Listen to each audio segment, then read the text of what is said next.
that continued to be my experience in the world of mental retardation and developmental disabilities for a number of years. I worked in the residential program for 3 years. As Megan mentioned, I moved into a county board program as their case manager and then later personnel director and finance director of a program, of a county-wide program in Athens. And it was during that period of time, after I was in the field, so to speak, for 8 years, I became very more personally involved with the concept of developmental disabilities. And my second youngest son at that point in time, Matthew, was, he had what was termed at that point in time a typical development for 2.5 years. Of course, as parents, we felt it was beyond typical development. And he was stricken with some kind of a virus that put him into a coma for 5 weeks.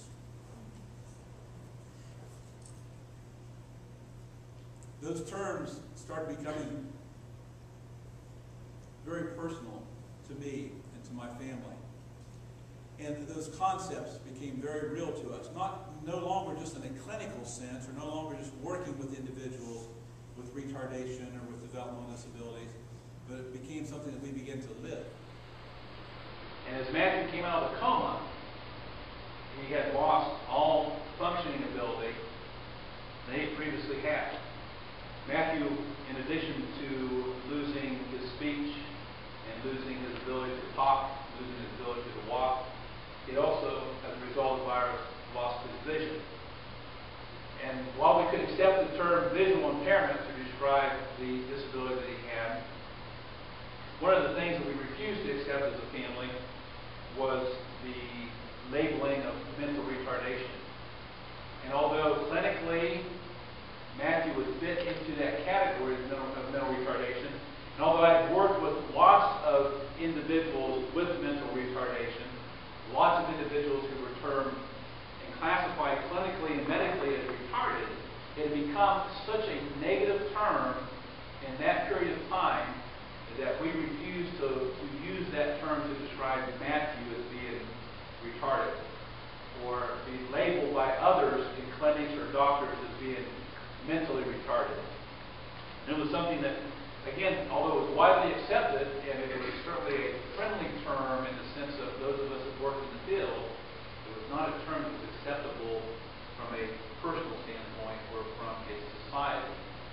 And I remember one of the evaluations from a neurologist described Matthew as a poor, unfortunate child, because of the needs that he had, because of the challenges that was in his life at that particular point in time. Matthew was in a wheelchair for a little while. We wouldn't accept that either. We didn't like the idea of him being in a wheelchair. The hospital, before we left, fitted him in a wheelchair while he was still in a coma, because of the fact that they weren't sure what the possibilities were going to be for Matthew. And one of the things I remember that was real important, that was a kind of a selling factor for the individuals that was fitting Matthew into the chair at that point in time, was they told us that the nice thing about this chair was the fact that it would grow with Matthew. As he became older, not expecting that he would ever walk again, that you could remove this seat and add a bigger seat, you could remove these wheels and larger wheels, and so you wouldn't have the expense of the family to have to buy a new wheelchair every year or two. This would grow with Matthew. Well, fortunately, Matthew did not stay in the wheelchair. However, he did continue to have challenges that we began to call developmental disability.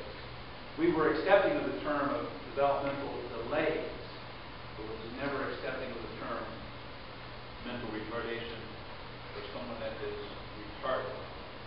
You know, the evolution of that term, I think, has gone to the point where, as you saw the YouTube, a lot of times in our society, we don't necessarily mean to demean or be derogatory to individuals with disabilities, but yet that was where the origin of the term was, as it's become used in today's society to reflect individuals or things that might be stupid or retarded, whereas the origin was specific to individuals with disabilities. It has become very pervasive and commonplace, unfortunately said without thinking. And the concept of spreading the word in the word is the idea of all of us together working to no longer utilize that particular word. The earliest term for the word to describe individuals that had some intellectual challenges was Cretan. And the word Cretan comes from the French word meaning Christian, which gave the concept that even though a person may have been intellectually impaired, they were still considered to be a human being. At least they have some element of being Christian or human. But the Cretan was the first term that later on, even though it was meant as a designation for an individual with intellectual disabilities, it also later, within its society, took on a negative term. Other terms that have grown and that have evolved through the years, the general term of feeble-minded, the idea of people being morons or imbeciles, idiots, mentally defective, subnormal. Those were all terms that at one point in time in our society, in our medical journals, in our clinics, in our institutions, in our facilities, were accepted, were at the actual terms that were used to describe individuals with special needs. And as you can see today, the word idiot has no relationship in today's society to the individuals back in the mid-1800s and late 1800s that were called idiots. The term dementia was in our medical books in 1912. It was used to describe individuals who were classified as idiots, as imbeciles, as being feeble-minded.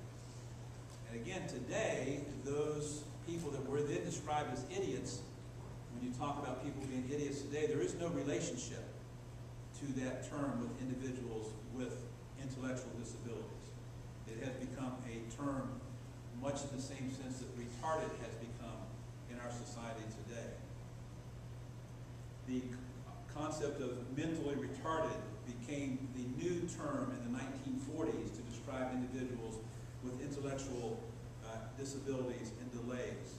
We mentioned the idea of the educable and trainable and custodial was also terms that began to replace the idiot and the imbecile and the feeble-minded. The idea of the idiot was people began to call what was formerly called idiots as being individuals who have profound mental retardation. That became the new classification as those terms evolved. The imbecile, that was an actual classification. There was asylums and homes for imbeciles. Those became the individuals that we came to know in the 40s and 50s and 60s as individuals with severe and moderate mental retardation. And individuals that were called morons, again a technical classification back in the day, and also feeble-minded, became those individuals that we know now as mildly mentally retarded.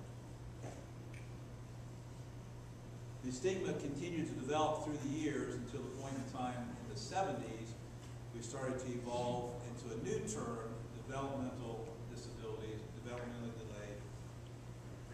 Institutions began to become renamed from the asylums for the imbeciles or asylums for idiots to developmental centers. And that was very true in Ohio as well as in Virginia and other states across the United States.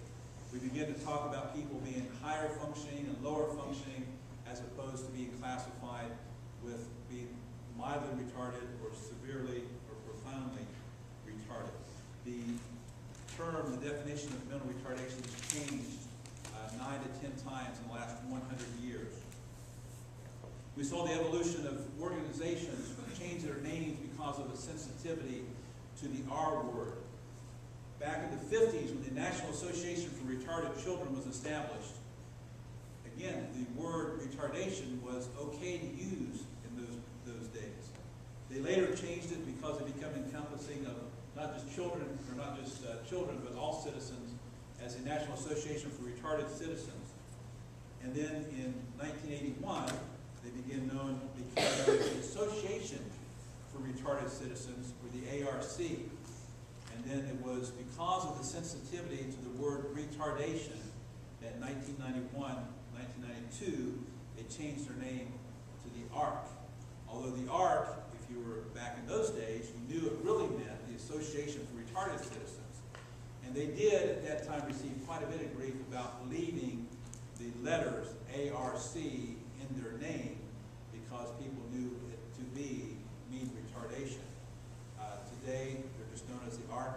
People think of the ARC, Noah's Ark, all-encompassing, life-saving, an agency that works across the nation for individuals with developmental disabilities. There is no recognition specifically today of the ARC using the term retardation. It wasn't until 2006 that the American Association on Mental Retardation renamed themselves to become the American Association on Intellectual and Developmental Disabilities. Retardation, the concept of mental retardation, has now become, the new term is intellectual disabilities, developmental disabilities.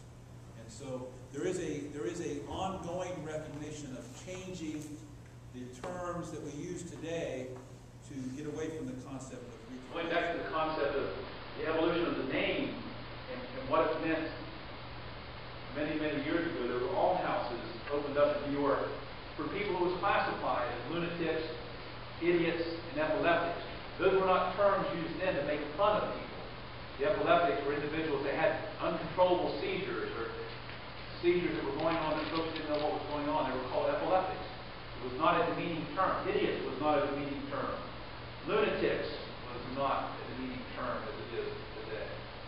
In 1848, Massachusetts opened up the first private home for individuals that were called idiots. That's what you were if you had an intellectual disability. You were an idiot. And they opened up a home that was called a home for idiots.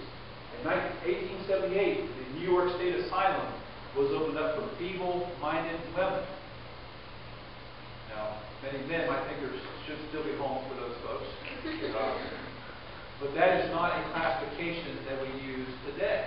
But then, feeble-minded was a medical classification for a group of folks, of women, that had some intellectual challenges. There's a famous case that took place here in Virginia in the 1920s of a lady who was remanded to an institution here in Virginia because she was termed to be feeble-minded. She actually ended up in an institution where her mother already was because she'd been remanded there for being feeble-minded. She had a baby that was born in the institution, and within the first 6 months they decided that that baby was also feeble-minded. Carrie successfully went through the court process in Virginia to be able to get her classification changed from no longer being feeble-minded. It was a classification, again, that was used medically at that point in time to describe individuals with intellectual disability, but it was also a way to be able to get people into institutions that they didn't want out in society. In 1893, the New York started an asylum that was called Asylum for Unteachable Idiots. Not only were you an idiot at that point in time in 1893, but you were also possibly an unteachable idiot, which later on we became known